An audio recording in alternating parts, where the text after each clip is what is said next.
Assalamualaikum warahmatullahi wabarakatuh. Halo anak-anak hebat, apa kabar kalian? Tentunya baik bukan? Simak terus pembelajarannya Bu Guru ya. Dream Team Pembelajaran jangan lupa like dan subscribe agar anak-anakku semua tidak ketinggalan pembelajaran dari Bu Guru. Semangat belajar anak-anak hebat. Pada video kita kali ini, Bu Guru akan membahas IPAS, Ilmu Pengetahuan Alam dan Sosial, kelas 4 SD. Bab 2, wujud zat dan perubahannya. Adapun pokok pembahasan kita pada materi bab 2 ini anak-anak hebat, yaitu topik A, materi makhluk apa itu? Adapun tujuan pembelajaran yang pertama, mengenali materi dan karakteristiknya. Yang kedua, mempelajari karakteristik wujud zat atau materi. Yang ketiga, mencari tahu bagaimana perubahan wujud zat terjadi. Nah, anak-anak hebat, inilah ketiga tujuan pembelajaran yang akan kita capai pada topik ini.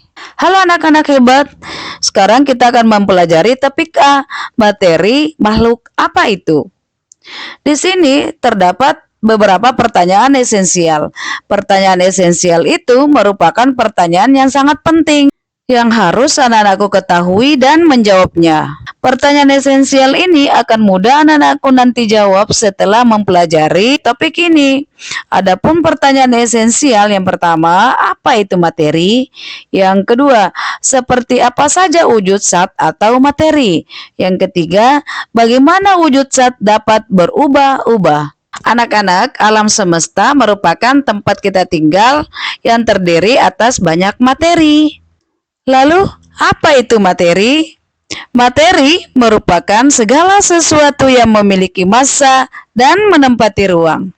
Nah, anak-anak hebat, materi itu ada yang berupa makhluk hidup seperti kita manusia, hewan, tumbuhan, jamur, dan bakteri. Ada juga yang berupa makhluk tak hidup atau biasa disebut dengan benda seperti buku, papan tulis, awan putih, tanah, batu, dan lain sebagainya. Nah, anak-anak hebat, sekarang kita akan mempelajari massa. Untuk mengetahui apa itu massa, dapat kita lakukan dengan percobaan pada timbangan. Ketika di atas timbangan tidak diletakkan apapun, kedua timbangan akan seimbang. Namun ketika di salah satu timbangan diletakkan benda seperti kerikil, maka timbangan akan miring ke salah satu bagian. Hal ini menunjukkan bahwa kerikil atau benda yang diletakkan di atas timbangan itu memiliki massa. Anak-anak hebat, perhatikan timbangan yang ketiga ini. Masing-masing memiliki berat atau massa, yaitu massa batu dan massa kerikil. Timbangan ini akan miring ke massa yang lebih berat, yaitu massa batu. Ini menunjukkan bahwa massa batu lebih besar dibandingkan massa kerikil. Anak-anak hebat, selanjutnya mari kita mencoba. Benda mana yang lebih berat? Carilah dua buah benda yang ada di sekitar kalian. Mintalah bantuan kepada guru untuk membandingkan benda mana yang massanya lebih besar. Lalu, tuliskan pengamatan pada buku tugas menggunakan format tabel yang akan Bu Guru jelaskan berikut ini. Nah, anak-anak hebat, inilah format tabel yang akan Bu Guru contohkan, yang nantinya anak-anakku lengkapi melalui hasil pengamatan yang telah kalian lakukan. Dalam tabel ini ada massa, benda 1 dan benda 2. Kemudian benda yang lebih berat dan benda yang lebih ringan. Contoh, 1 lembar tisu itu massa pada benda 1. Sedangkan massa pada benda 2 yaitu 1 lembar besi yang jauh lebih kecil dari 1 lembar tisu. Berdasarkan kedua benda tersebut, benda yang lebih berat yaitu 1 lembar besi. Kemudian benda yang lebih ringan 1 lembar tisu. Inilah contoh hasil pengamatan yang nantinya anak-anakku akan lakukan. Nah, anak-anak hebat, selanjutnya mari lakukan bersama di sekolah kalian masing-masing. Seberapa berat makanan ini? Carilah kemasan makanan yang ada di lingkungan sekolah. Kemudian amati pada kemasan tersebut. Angka yang diberi akhiran G atau biasa disebut gram Seperti pada contoh gambar-gambar berikut. Gambar 1 berat bersih 60 gram. Gambar yang kedua berat bersih 370 G atau gram. Sedangkan yang ketiga berat bersih pada gambar tersebut 400 G atau gram. Jadi G menandakan itu adalah gram. Setelah menemukan kemasan makanan berikut angkanya, laporkan kepada guru kalian. Guru menuliskan di papan tulis nama kemasan makanan berikut alasannya. Halo anak-anak hebat, ayo mari kita refleksikan apa yang sudah kalian pelajari. Yang pertama itu, menurut kalian apa itu massa? Yang kedua, berdasarkan pengamatan kalian, apa hubungan antara massa dengan ukuran benda? Apakah benda yang ukurannya lebih kecil, massanya selalu kecil? Yang ketiga, bagaimana cara menentukan massa suatu benda? Nah, betul sekali.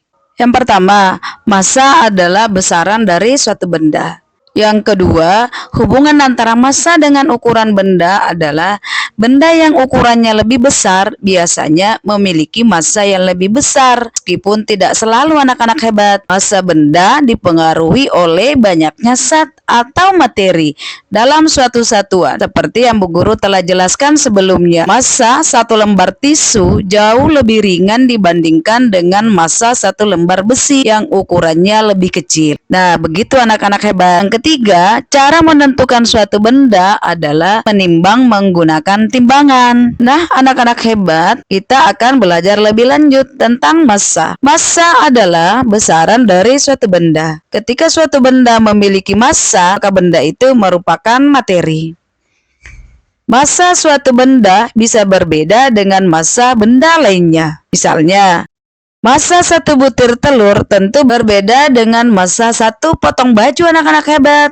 Perbedaan massa yang berbeda pada suatu benda dengan benda yang lain disebabkan oleh banyaknya jumlah zat pada benda tersebut.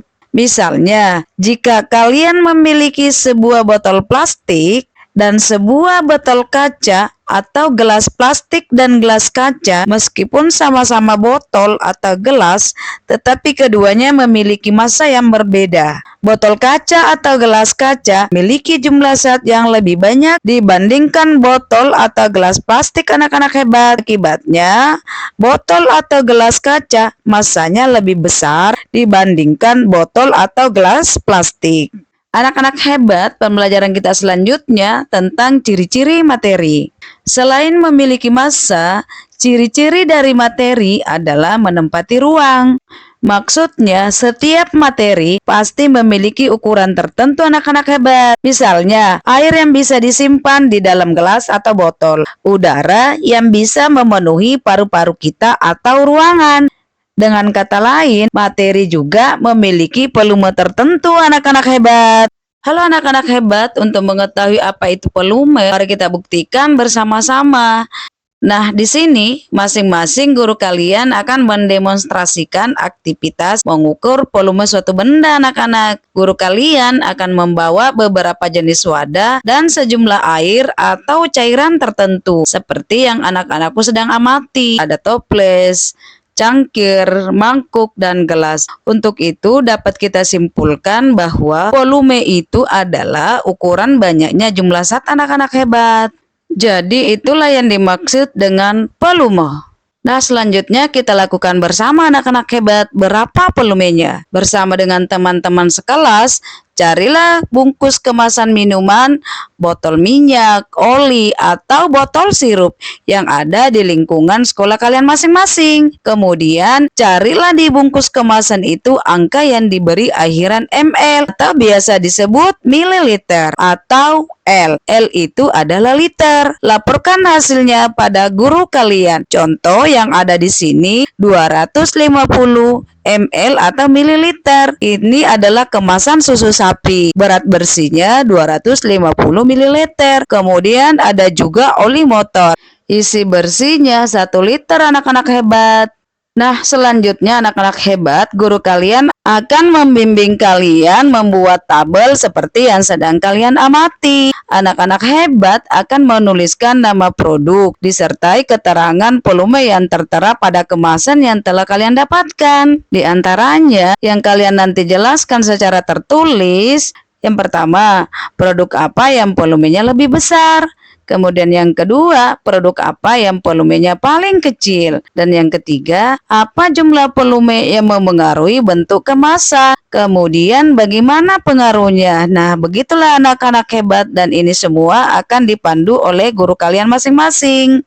Nah, anak-anak hebat, selanjutnya kita akan refleksikan apa yang telah kalian pelajari. Nah, di sini ada 3 pertanyaan yang akan Bu Guru jelaskan. Yang pertama, menurut kalian apa itu volume? Volume adalah ukuran suatu benda yang berwujud cair atau gas, anak-anak hebat. Yang kedua, berdasarkan yang sudah kalian pelajari di aktivitas sebelumnya, anak-anak, menurut kalian apa perbedaan antara volume dengan massa? Perbedaan antara volume dengan massa adalah volume itu adalah ukuran suatu benda yang berwujud cair atau gas, anak-anak. Sedangkan massa adalah ukuran suatu benda yang berwujud padat. Yang ketiga, bagaimana cara menentukan volume suatu benda, anak-anak hebat? Caranya untuk menentukan suatu benda adalah benda itu diukur menggunakan gelas ukur atau pipet ukur, anak-anak hebat.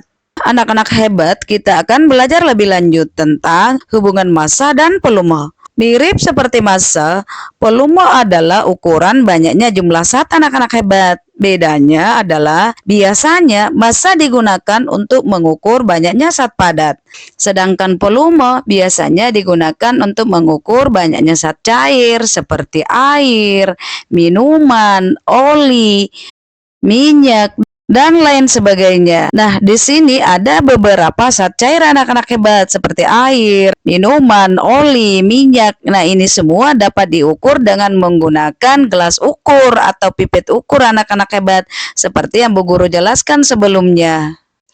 Untuk mengukur volume, kita bisa menggunakan alat ukur seperti gelas ukur, yakni sebuah gelas yang di dalamnya terdapat ukuran-ukuran tertentu, anak-anak hebat. Ukuran volume bisa dinyatakan dalam mililiter yang disimbolkan dengan tulisan ml, dan liter yang disimbolkan dengan huruf L. Sesuatu disebut materi jika menempati ruang tertentu atau dalam bahasa lain memiliki volume tertentu. Biasanya semakin besar suatu cairan, jumlah zatnya semakin banyak, anak-anak hebat. Semakin banyak jumlah zatnya, biasanya massanya lebih besar, anak-anak hebat.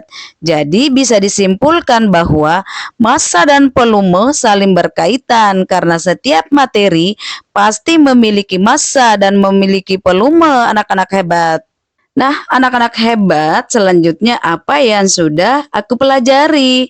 Ini juga sebagai akhir pembahasan kita pada bab 2 ini. Yang pertama, materi adalah suatu zat yang memiliki massa dan menempati ruang, anak-anak hebat, sehingga bisa diukur massa dan volumenya. Yang kedua, setiap materi memiliki bentuk, wujud, dan berat yang berbeda-beda, anak-anak hebat. Dan yang terakhir, semakin banyak jumlah zat, maka semakin besar berat dan volumenya, anak-anak hebat. Nah, inilah akhir pembahasan Bu Guru pada bab 2 kali ini.